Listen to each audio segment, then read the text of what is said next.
Hi, hi, this is Joe again with another review. For the sake of this video, we'll be discussing the 2017 film, uh, Battle of the Sexes, starring Emma Stone, Steve Carell, and Bill Pullman. Of course, this movie is based on a true story, which has been kind of like a trend lately in sports movies to do a movie based on a real incident. And this movie is the Battle of the Sexes is based on a 1973 tennis match between Bobby Riggs and Billie Jean King. Which was major spoiler for those of you who don't know. Billie Jean King beat Bobby Riggs in three sets. She won all three sets. It was the best three out of 5 set match, and Billie Jean King beat Bobby Riggs in 3 straight sets, and she won the Battle of the Sexes. It was one of the most overhyped, not only overhyped, but one of the most watched, if not the most watched, event in sports history. And up to that time, and it was, of course, this is like the first non-Super Bowl event. I think this may have been higher rated than any of the Super Bowls. But at that time, I think I only played maybe 6 or 7 Super Bowls. Up at that time, that's how long ago this was. Of course, Emma Stone plays Billie Jean King. Steve Carell plays Bobby Riggs. And of course, it has the build-up to... And it didn't do that much of a build-up to the actual tennis match.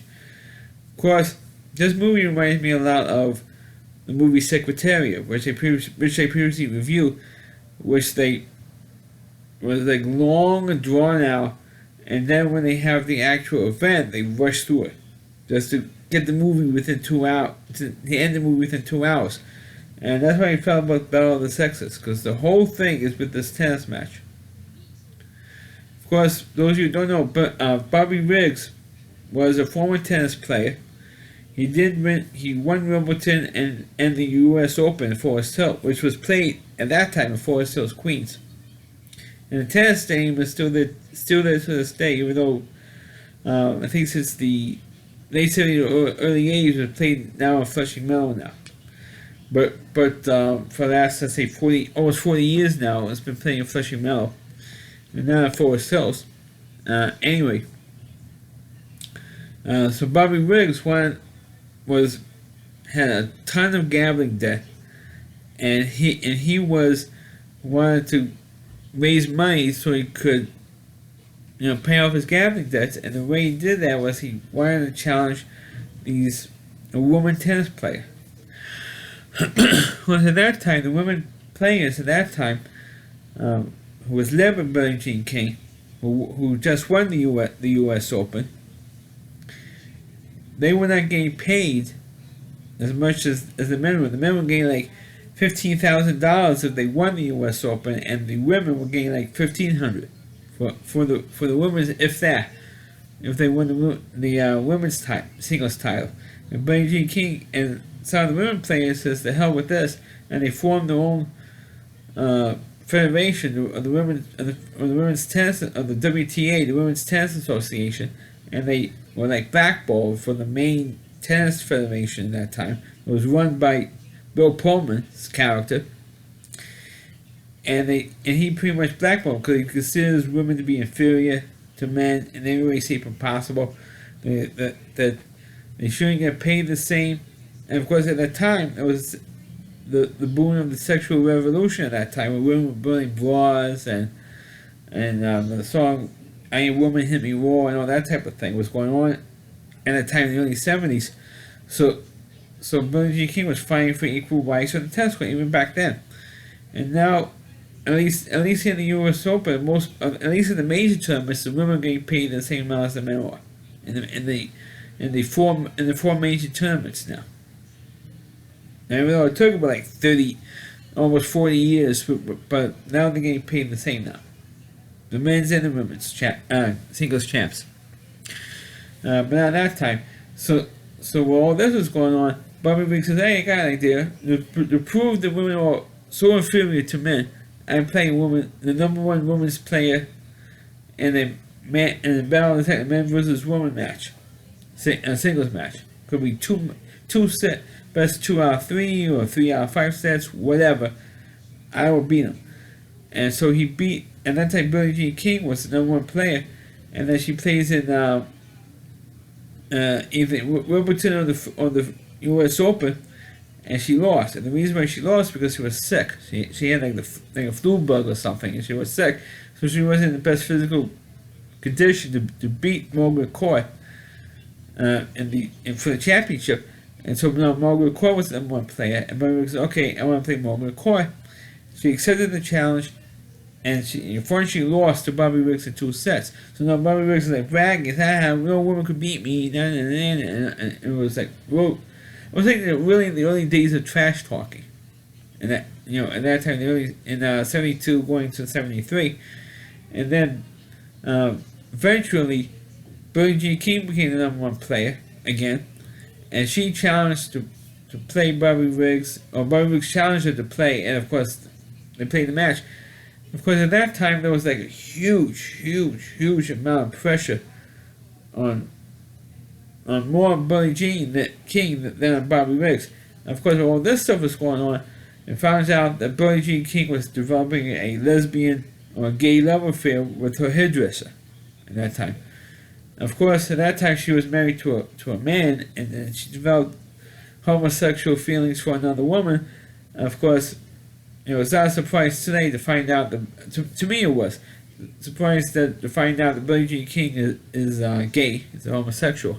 So was a lesbian, and there was a couple of scenes in this movie where you have a lesbian scene, with Billie Jean King fooling around with another woman. There were a couple of scenes in this movie, so it's pretty graphic. So, I don't know what the ratings were. I think it was like maybe a PG-13 rated film, because out of those scenes, there wasn't really that much to the cursing and not really that. Even though we got warnings, there was nudity when we were watching on TV, and didn't see any nudity at all in this thing. So I don't know what they were talking about. But anyway, they did play the match, and like I said earlier, they kind of rushed through the whole match. I mean, the whole match itself was maybe about 55 minutes long. And in reality, but they could have cut. They could have maybe stretched it out for more than. They could have stretched this thing out for the movie to at least have the last hour of the movie, this match. But I guess if they did that, the movie would be like 3 hours long instead of 2 hours long. If they did that, but they kind of like overhyped the whole, Bobby Riggs relationships and how they got to where the match was in their lives by the time they had the match. But they just breezed through the match. I mean, the whole match itself, it took maybe 20 minutes screen time, maybe if that. About maybe 20 minutes, 25 minutes of screen time, maybe. And the match, by the way, was taking place at the Houston Astrodome. And it looks like they actually did film in the Astrodome, which is now pretty much condemned. I mean, nobody uses it. The Astros, of course, have been playing that stadium since 1999, over 20 years now. They've been playing that stadium, so it's closed for them. It's closed for the Houston Oilers, so now, like a year or 2 years later, moved to Tennessee. I think they had like one WrestleMania there. WrestleMania like 17, I think was there, and then that was it. Not having any events there anymore because for the insurance reasons, it's pretty much condemned now, and which is a shame because the first indoor arena in the world, and it's the condition of it. If you saw the condition of it today, I mean, people would be stunned. And they have classic baseball games for play there. Baseball playoff games, especially with the Mets Astro game. I know I'm getting on a tangent now, but it's a shame that it's not open anymore. But that's where they had the actual match in 1973, and it was one of the highest rated sporting event at that time in history. I think it's still one of the highest rated sporting events. Because don't forget, TV was different back then in 1970 compared to today. It was in the early days of cable. Cable was only invented like 3 years earlier in 1970. So it was only very few people had cable TV then. and you still had only 3 major networks, and this is how long ago it was. There was no ESPN, there was no obviously no MTV, there was no WB network or CW or UPN or Fox Television Network. There was none of that stuff. There was only maybe like CNN, HBO, WHT, maybe Showtime. And I don't know how old Showtime is, I mean, in terms of years, but and you also had TBS, Ted Turner Station. You had WGN Chicago, you had Channel 9 here in New York as a satellite station, and really that was about it. Except for the premium channels, like HBO and WHT. Remember WHT? And so it was really, really early in cable television. So and not many people had it at that time. And so a lot of people watched it, and the hype was there. I mean, this thing was hyped even more than the Super Bowls were at that time. I mean, that's how much hype that was there. And there was one subplot when they switched announcers because of Bill Pullman's stance, anti-woman stance. I mean, he was a bigger chauvinist pig than Bobby Riggs was. So Billie Jean King demanded that if he is the announcer, is the color commentator for this match, I'm not doing the match.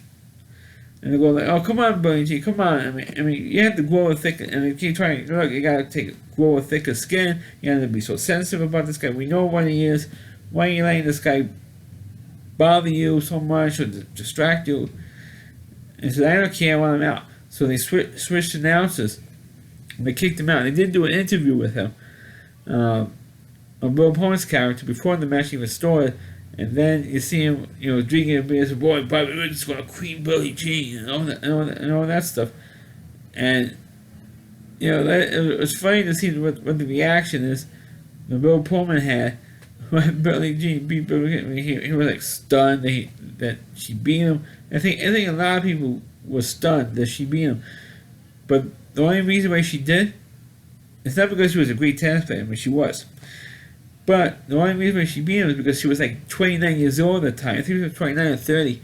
And Bobby Riggs was 55 years old.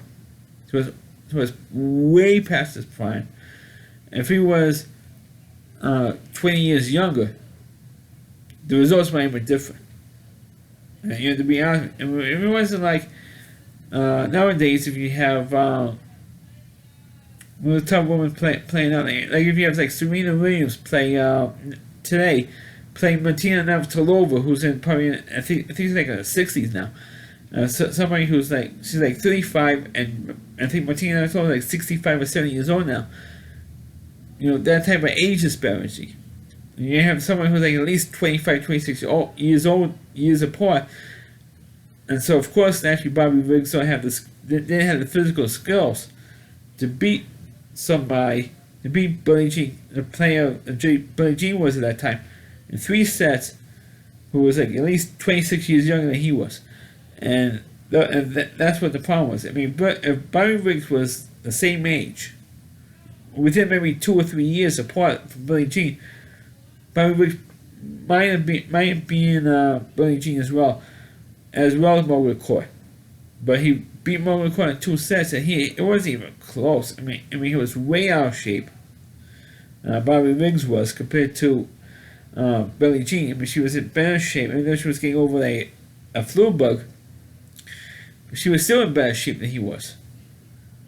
And of course, and the match, of course, ended. And she comes out after the match to the back onto the court for the news conference after the match, or a party on the court. And of course it says that she fought for gay rights and women's rights in tennis ever since that match. And of course, Bobby Riggs, which they didn't mention, he passed away, I think a few years before the movie even came out. So that they didn't mention. But in terms of the movie itself, I thought it was okay as a sportsman. I thought it took way too long to get to the match, but I know there was like a TV movie about this match, and how Billie Jean was recruited for this thing, and they need to focus more on the hype of the actual match and how huge that match was at that time, and Battle of the Sexes movie, the hype was not. They didn't focus on how much of the hype that was there. That the other TV movie did. But this is my only big criticism for it. But otherwise, I thought Steve Carell was okay playing Bobby Riggs. I thought Emma Stone, she was made to look exactly like Billie Jean. She gave a good performance as well, and that's about it. That's all I can say about it. I mean, it's like one of those movies you can watch once and you can forget about it later. Because it took way too long to get to the actual match, and they like sped through it. That's my big criticism of this movie. So that's my review of the movie Battle of the Sexes. Please click on the video, please rate it, please subscribe to my channel, please forward this video on your Facebook pages. You can check out all my reviews on my YouTube channel, RallyC.com, it's on WDY, C.com, there's a homepage to Rally Reviewer. Christy Moore, please check out all of his videos on his website. Thanks for watching, catch you next time.